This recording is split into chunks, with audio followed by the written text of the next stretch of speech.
Ya, hari ini kita akan bahas tentang tooling and equipment.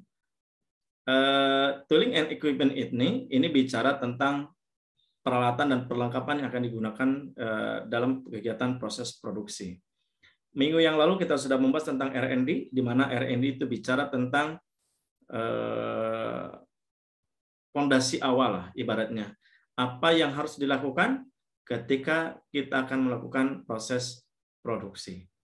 Ya, itu merupakan kolaborasi antara kebutuhan yang diinginkan oleh konsumen dan kemampuan yang dimiliki oleh perusahaan. Lalu berdasarkan R&D itu, perusahaan melakukan sebuah yang disebut dengan proses product design. Jadi menyusun desain produknya itu sendiri. Nah, dari product design lalu dilakukanlah yang namanya proses design. Jadi di proses desain itu yang ditanyakan lebih awal itu adalah kira-kira perusahaan kita mampu nggak untuk membuat produk itu. Secara realistis, jangan sampai gini, mimpi kita membuat miniatur yang begitu eksklusif, begitu bagus, tetapi kenyataannya kita tidak mampu. Misal gini, Anda punya keinginan membuat bla bla bla bla bla bla, tapi pertanyaannya adalah, kira-kira Anda mampu nggak? Kalau Anda tidak mampu, nggak mungkin Anda bisa menyusun rencananya. Proses desain itu adalah bagian dari rencana sebetulnya. Jadi rencana aksi. Jadi ketika kita memiliki sebuah mimpi, apa rencana aksinya? Gitu ya. Misal Anda mimpi jadi artis lah. Mungkin jadi artis. Artisnya jadi artis apa dulu? Pemain film atau Anda sebagai pemain musik. Misal mimpi Anda sebagai pemain musik, maka itu adalah kan produk desainnya. Produk desainnya adalah menjadi seorang artis. Proses desainnya seperti apa? Tanya dulu, kita ini mampu nggak nih untuk jadi musisi? Oke, kalau mampu, nah apa saja yang harus dilakukan? Nah, dibuatlah proses desainnya, perencanaannya. Saya 1, 2, 3 poin-poinnya. Setelah proses desain dilakukan, baru nanti kita masuk pada tahapan proses produksi. Tahapan proses produksi adalah menggarap apa yang harus kita lakukan. Kalau Anda ingin menjadi seorang ahli musik, maka dari sekarang Anda sedang menggarap nih. Wah, latihan. Itu namanya proses produksi. Lalu untuk menunjang proses produksi, kita membutuhkan tooling equipment. Apa saja alatnya yang digunakan? Ya. Jadi R&D itu sebelum dilakukan proses produksi, kemudian proses product design itu juga belum produksi, proses desain juga belum ada proses produksi. Nah, baru nanti di proses produksi. Nah, kemarin kita sudah bahas di proses desain ada luaran, ada output ya, intinya berhubungan dengan volumenya. Nanti ada mass production, ada seri produksi, ada job shop. Di proses produksi itu muncul juga ya. Di proses produksi ada produksi massa, ada produksi yang berdasarkan pesanan atau sebut juga dengan job shop. Nah, untuk menunjang itu kita membutuhkan peralatan dan perlengkapan. Sekali lagi kita membutuhkan peralatan dan perlengkapan. Peralatan dan perlengkapan yang dimaksud adalah tooling and equipment.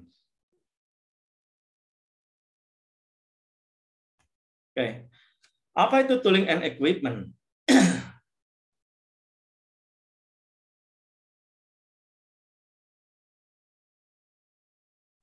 Tooling and equipment ya sebagai pengantarnya adalah bahwa pemilihan mesin merupakan salah satu faktor yang sangat penting. Dengan pemilihan mesin yang tepat, maka kita akan dapat memenuhi permintaan konsumen baik dalam kualitas maupun kuantitas. Jadi, mesin ini akan menjadi salah satu apa teman-teman? Salah satu penentu ya dalam memenuhi kualitas maupun kuantitas ini. Jadi ibaratnya gini teman-teman, kalau Anda ingin memperoleh hasil yang terbaik, misal gini, foto lah ya. Kalau Anda ingin menghasilkan kualitas foto yang terbaik, maka gunakanlah kamera dengan piksel yang tinggi. Kualitasnya akan bagus. Ya, itu bicara tentang kualitas. Maka apa? Untuk membentukkan foto yang dengan kualitas terbaik, maka dibutuhkan alatnya apa? Nah, megapiksel yang ini. Lalu agar kuantitasnya lebih banyak, misal anggap saja kamera ini diterapkan dalam handphone. Handphone agar memiliki penyimpanan data yang besar, maka harus disiapkan dulu alat yang dibutuhkan untuk penyimpanannya apa? Berarti RAM, memori, ya, memori. Ya, memorinya yang dibutuhkan itu berapa giga? Ya, berapa giga yang dibutuhkan agar bisa menyimpan foto lebih banyak. Bicara tentang kualitas saja cukup, tidak bisa kalau kuantitasnya tidak didukung. Jadi bicara kualitas dan juga harus kuantitasnya juga.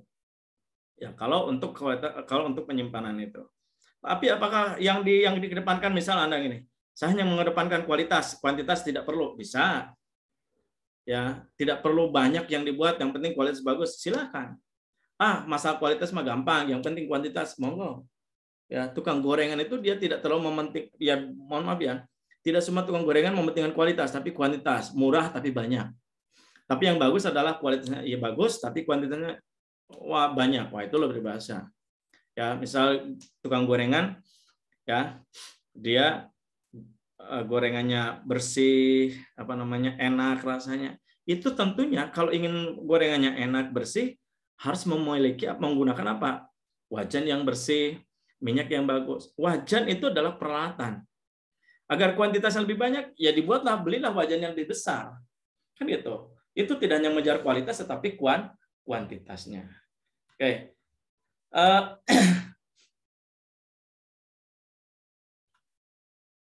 Berikutnya adalah dalam kegiatan proses produksi ada beberapa langkah yang bisa dilakukan. Ya, kemudian ada faktor apa sih yang dipertimbangkan? Langkah-langkah dalam pemilihan mesin itu, ya kita mengenal ada, kita lihat dulu. Ini bicara dari proses desain. Ya, ini proses desain. Ya, ini proses desain. Bentuk, mutu, bahan, dan volume. Lalu dilakukan prosesnya lah. Ini proses produksinya. Oke. Bicara lalu metodenya. Nah, ini metodenya adalah ya sama di cara juga. Gitu. Kemudian, kalau dalam pemilihan mesin akan bicara tentang jenis apa yang digunakan dan merek yang digunakan. Jenis mesinnya apa, lalu mereknya apa. Ya, misal kalau untuk tukang mebel yang dibutuhkan apa? Untuk memotong betullah gergaji. Ya, namanya gergaji. Mereknya apa? Ya terserah. Ada orang yang loyal dengan merek A, ada orang yang loyal dengan merek B, ya. Itu bebas. Tidak harus ditentukan harus harus mereknya sama, enggak mesti. Kan itu. Jadi ada yang mereknya B. Nah, misal gitu kan. Ada yang mereknya C, silakan. Tidak ada yang melarang. Nah, itu adalah yang maksud dengan mereknya. Nah, jadi langkahnya mulai dari bentuknya seperti apa, mutunya, bahannya, volumenya. Ya, ini juga tergantung bahan ya. Misal gini, kalau bahannya keras, apa yang digunakannya, bahannya lunak apa gitu kan. Nah, itu langkahnya. Lalu jenis dan merek. Nah, terakhir adalah setelah kita melihat ada langkah pemilihan mesin, langkah berikutnya adalah faktor-faktor yang dipertimbangkan. Ada dua faktor, yakni ada tangible factor, ada intangible factor. Nah, tangible factor itu adalah faktor yang bisa diukur. Sementara intangible itu adalah faktor yang tidak bisa terukur secara langsung. Nah, ini bisa terukur secara langsung, ya yang ini. Sementara kalau yang ini adalah yang tidak bisa diukur secara langsung. Lalu nanti belilah kita mesin. Ya, jadi di pabrik itu, di perusahaan itu kalau kita mau beli peralatan, nah ini dulu yang pertimbangkan.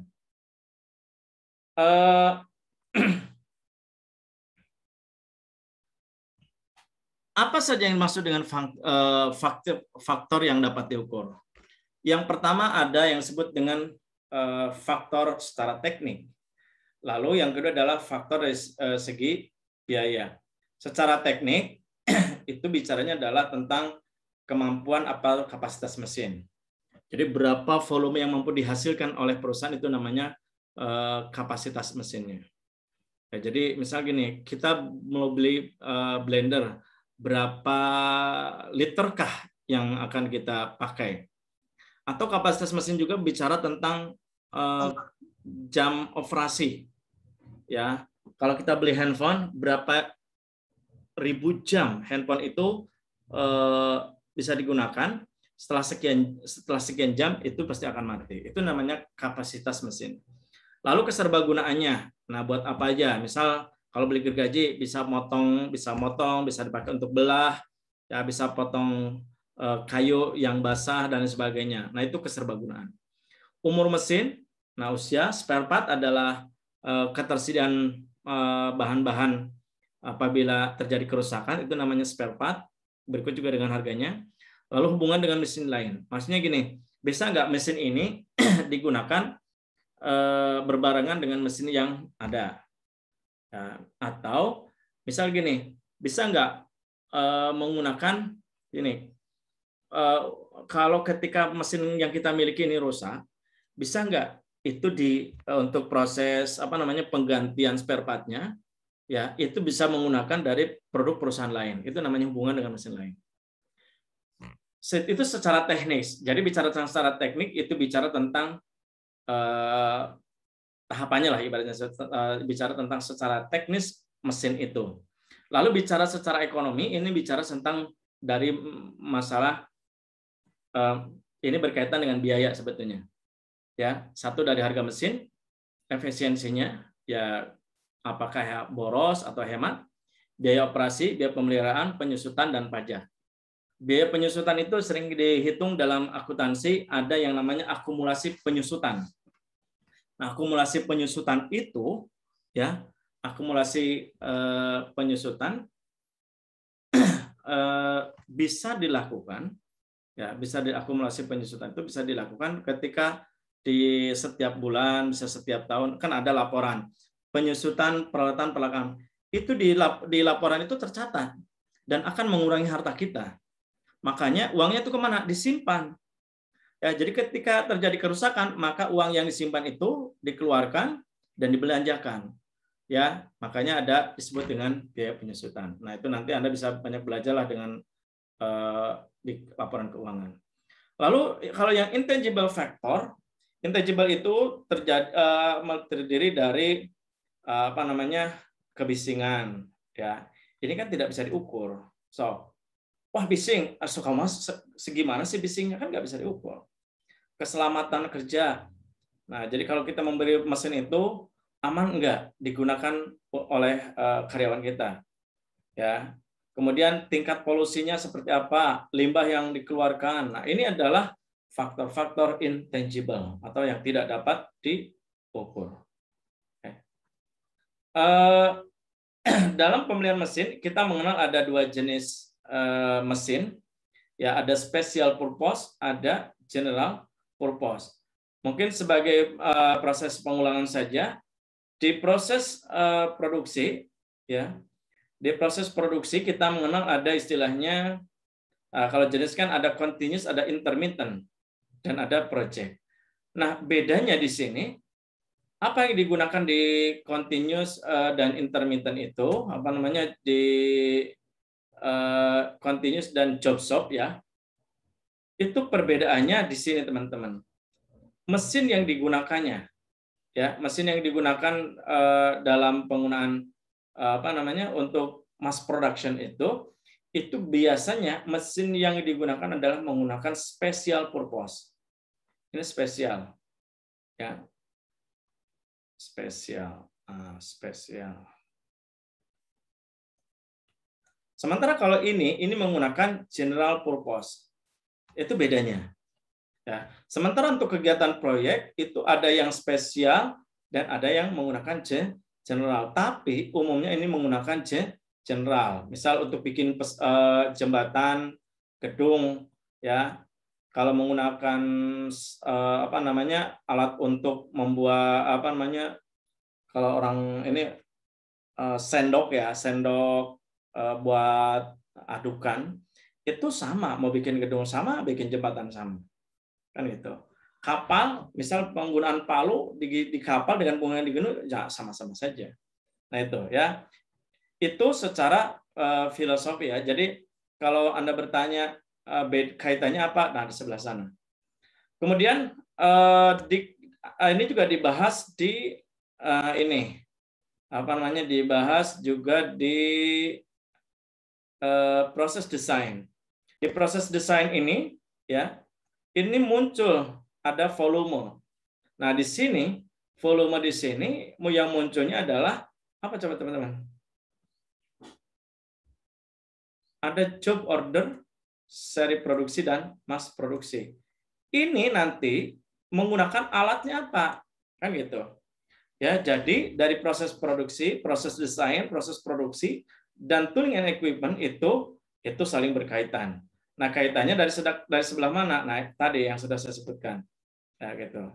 Nah, ini di tooling and equipment, ya, kita mengenal dengan jenis mesin. Ya, mesin itu ada 2 jenis. Ya, yang pertama adalah special purpose. Apa itu special purpose? Special purpose adalah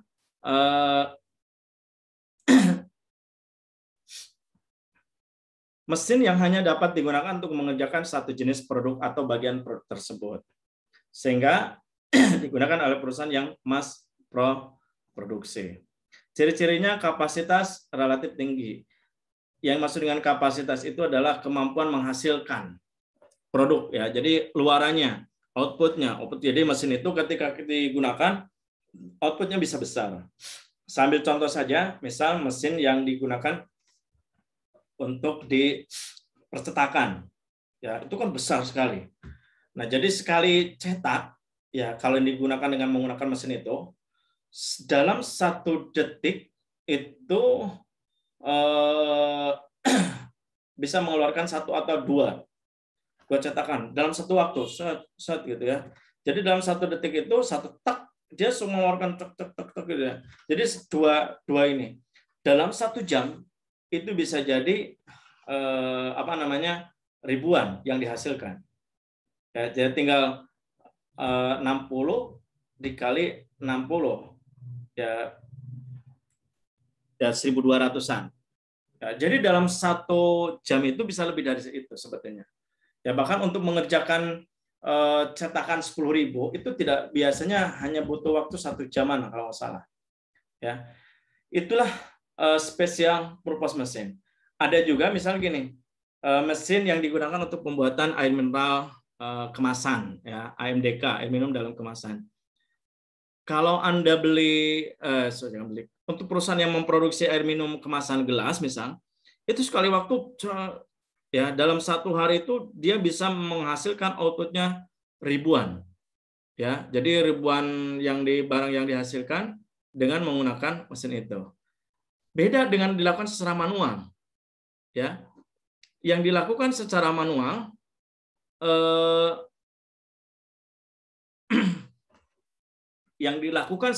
manual itu misal kalau di percetakan saya ingin 1 warna saja itu butuh waktu cukup lama. Jadi 1 warna saya sablonkan misal gitu ya dengan manual itu membutuhkan waktu yang cukup lama. Ya, jadi kalau mau ribuan itu sampai berhari-hari teman-teman. Ya. Itu bedanya antara yang special purpose. Jadi kapasitas relatif tinggi. Yang kedua harga relatif mahal. Ini investasinya. Jadi investasi di sini cukup mahal, ya. Ya, jadi investasi ini cukup mahal karena apa? Nah, mesin-mesinnya kan ya lumayan mahal lah itu. Kemudian yang ketiga adalah outputnya tertentu. Kalau tadi saya bilang kalau percetakan, misal dia hanya mencetak itu saja, dia nggak mampu untuk cetak yang lain. Beda yang dilakukan secara manual. Kalau manual itu bisa dengan berbagai warna itu dalam 1 kertas itu dengan bisa diotak-atik dengan ini. Kalau yang namanya menggunakan mesin, memang bisa langsung 1 warna magic keluar semua, tetapi hanya sesuai dengan itu saja. Tidak bisa variasi yang lain itu keluar. Kemudian biaya produksi relatif lebih murah, ya. Kenapa? Ya karena jatuhnya nanti per unit itu bisa digabung. Tenaga kerja semi skill, nggak usah yang ahli-ahli banget yang ini. Jadi Anda cukup pegang tombol, jam berapa menit, nah itu. Maintenance lebih kompleks dan biayanya tinggi. Kenapa lebih kompleks? Ini harus dilakukan terus-menerus, ya. Jadi tidak bisa dilakukan sekali-kali, nggak bisa, harus dilakukan terus-menerus. Kenapa? Kalau ini berhenti saja, ada kerusakan, maka akan berpengaruh terhadap mesin yang lain. Itu special purpose. Sementara kalau ini ya cukup tinggi ya karena tadi kan mesinnya juga mahal. Saya contohkan di sini adalah AMDK ya. Kemudian air mineral dalam kemasan maksudnya AMDK. Kemudian tadi kayak konveksi besar, kemudian ada apa namanya di percetakan dan banyaklah. Nah, ini yang merupakan special purpose. Ciri yang paling menonjolnya adalah kalau di special purpose itu produknya tidak beraneka ragam lah intinya.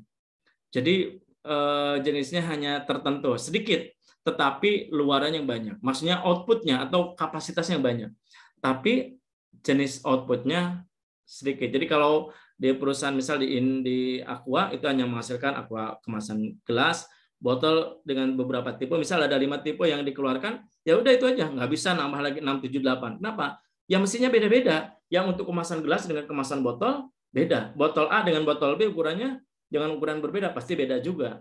Nah mesinnya juga beda-beda juga. Lalu yang kedua adalah general purpose. Apa itu general purpose? General purpose adalah mesin yang digunakan untuk mengerjakan beberapa jenis produk atau bagian produk tersebut. Sehingga jenis ini digunakan dengan tipe permintaan job order. Nah ini job order. Kalau yang tadi menggunakan mass produksi. Ciri-cirinya kapasitas rendah. Ya, jadi yang dihasilkan di sini nggak banyak kayak ini. Saya ambil contohnya misal di tukang jahit ya, atau di tukang mebel, ya bikin lemari meja. Anda datang ke tukang jahit, coba lihat kapasitas yang dia keluarkan itu nggak banyak, sedikit. Beda kalau di konveksi besar. Konveksi besar karena ukuran bajunya sama, dalam satu hari, dalam satu waktu bisa keluar banyak. Tapi kalau di sini nggak bisa. Akan disesuaikan dengan apa? Job order pesanannya. Ya, misal di tukang jahit itu, maka baju atau celana yang digantung atau rok yang digantung itu adalah berdasarkan pesanan, ukurannya beda-beda. Yang nggak bisa dipakai oleh Anda. Kenapa? Karena beda ukuran. Gitu ya. Itu jadi makanya kapasitasnya rendah. Tapi outputnya jenisnya itu bervariasi lebih banyak. Di tukang jahit itu bikin gamis, bikin rok, bikin celana panjang, celana pendek, baju dengan baju panjang atau baju pendek, kan beda-beda kan. Tapi kalau Anda datang ke konveksi, ya bikin baju pendek ya pendek semua, nggak bisa ini. Itu adalah outputnya. Harga relatif lebih murah. Kenapa? Mesinnya investasinya nggak begitu mahal dan mudah dibeli. Ya, jadi nggak terlalu besar lah, bukan mesin-mesin besar. Kalau Anda beli mesin percetakan itu hampir 2M, teman-teman. Ya, Anda kali-kali kalau mau main Cirebon, ada di Cirebon itu mesin itu segede ruangannya berarti sekitar panjang kalau lebarnya sekitar 1,5 meter, panjangnya nyampe 5 meteran. Itu mesin percetakan yang sekali jadi. Ya, bahkan bisa nyampe 6 apa 7 meter lah kalau nggak salah. Lebarnya ada yang 1,5 sampai 2 meteran. Itu untuk mesin percetakan saja yang harganya sampai 2M itu. Jadi sekali color itu langsung warnanya beda. Oke, kalau di mesin yang tadi mesin jahit yang biasa ini murah. Tapi kalau mesin jahit di konveksi perusahaan besar itu mahal juga.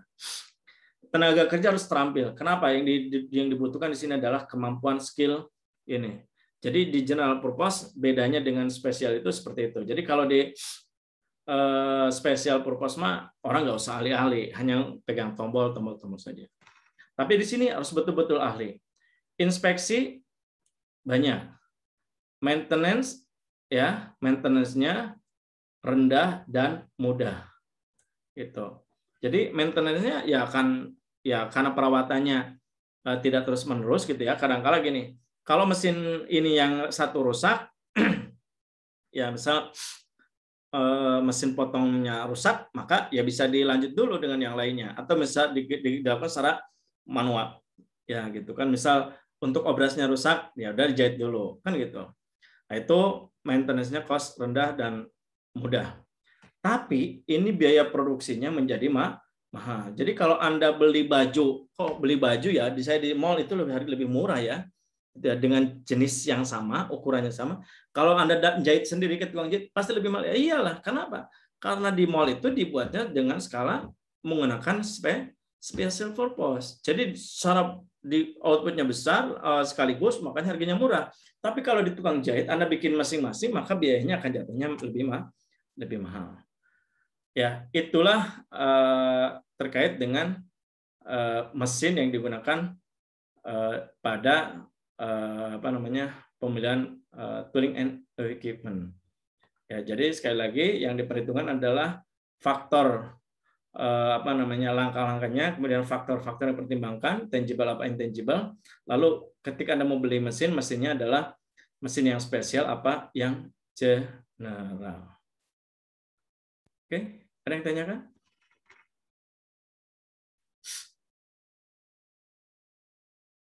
Tidak ada? Oke. Kalau tidak ada, mungkin cukup ya. Nanti minggu depan insya Allah kita akan bahas tentang pemilihan lokasi. Jadi nanti siapkan alat tulisnya, karena nanti kita ada proses perhitungan ya, cara penentuan lokasi. Saya akan ambil foto dulu. 1, 2, 3.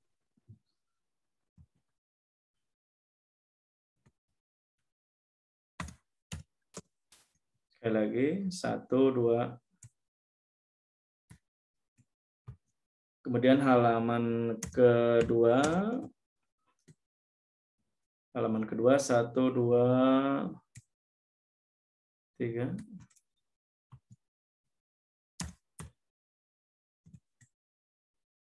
Terakhir, halaman ketiga, 1, 2, 3.